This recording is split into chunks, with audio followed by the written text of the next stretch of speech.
salut à tous. Aujourd'hui, je vous fais voir le petit magasin qu'on a à la cour qui avait été mis en place pendant le confinement. En fait, le premier confinement, on avait réagi dans l'urgence face à la demande de la clientèle pour pouvoir, comme on ne pouvait plus faire les marchés, on a mis ça en place pour pallier à cette perte. Donc on a mis ça en route en catastrophe, le petit magasin, et je vous fais voir comment ça a évolué petit à petit. Donc le magasin se cache à l'intérieur de cette porte. Et en fait, de ce côté ici, j'ai un conteneur là où je stocke les pommes de terre. Et de ce côté ici, j'ai un autre conteneur qui sert plutôt d'atelier. Et le vide qu'il y avait entre les deux, on a construit un toit au-dessus. On l'a isolé avec une espèce de mousse copiée dans les panneaux sandwich, je ne sais plus son nom. Mousse polyuréthane, non? Ou je ne sais plus, enfin bref. Donc on a créé à l'intérieur de ce vide, on a créé ce petit magasin. Donc ici on a mis des planches, ici on a mis des étagères en hauteur. On a peint le fond ici en noir, parce que c'était vert à la base, donc on a peint le fond ici en noir pour essayer de donner un petit peu de profondeur. Avant c'était vert, c'était assez austère, assez fermé tout ça, et du coup le fait de le faire en noir, bon, ça a donné une genre de profondeur. Et puis ici, eh ben, on a fait réaliser par un graffeur une fresque qui, donc elle est sur un fond vert comme on peut le voir. Donc ça c'est le nom du graffeur, sa signature. Donc c'est une œuvre unique. Et donc elle permet un petit peu d'améliorer l'intérieur, un petit peu beaucoup même d'améliorer l'intérieur. Avant c'était tout blanc, tout pas beau on va dire. Donc au sol bien sûr on a coulé du béton pour que ça soit plus propre. Ça sert de garage à vélo quand c'est fermé. Et donc ça nous a permis durant le confinement de pouvoir continuer à travailler. Donc on y vend également un petit peu de pommes, des cornichons ici. Et puis là, les planches sont vides, mais normalement c'est plein de légumes. On a fait un petit peu d'électricité aussi, on a installé des prises. Bon, rien de spectaculaire non plus, hein. Et donc le gros du sujet, hein, c'est la réalisation de la fresque. Donc ça prend une journée. Et puis je sais pas, vous me direz en commentaire ce que vous en pensez, c'est sympa, moi je trouve ça sympa. Et je vous mets juste après quelques images parce que j'ai pas pu tout filmer.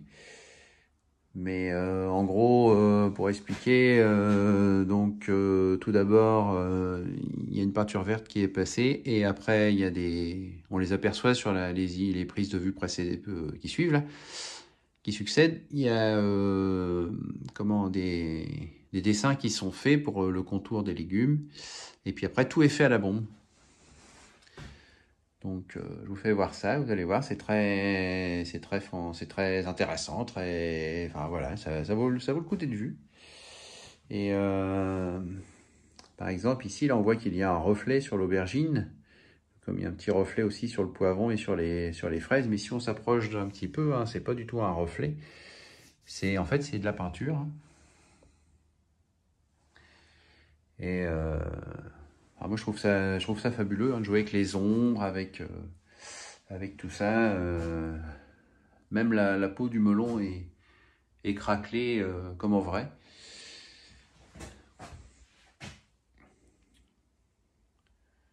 Ça, ici, on peut voir que les pommes ont été... Non, elles n'ont pas été peintes, elles sont à vendre. On y croirait presque. Ah voilà. Donc, je vous laisse apprécier le travail de l'artiste, hein, sur la suite de la vidéo. Et je vous dis à très bientôt. Portez-vous bien. Et n'hésitez pas à partager, à vous abonner, etc. Ça fait toujours plaisir. Me laisser un petit com. Et je vous dis à très bientôt. Merci, salut.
Oh, c'est quoi?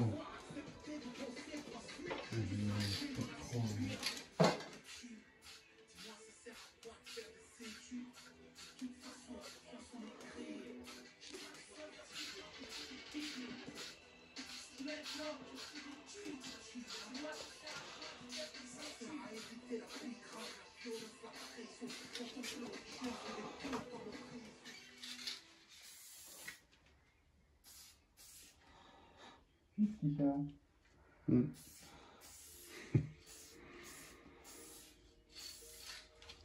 Viens pas jouer par là, petit chat.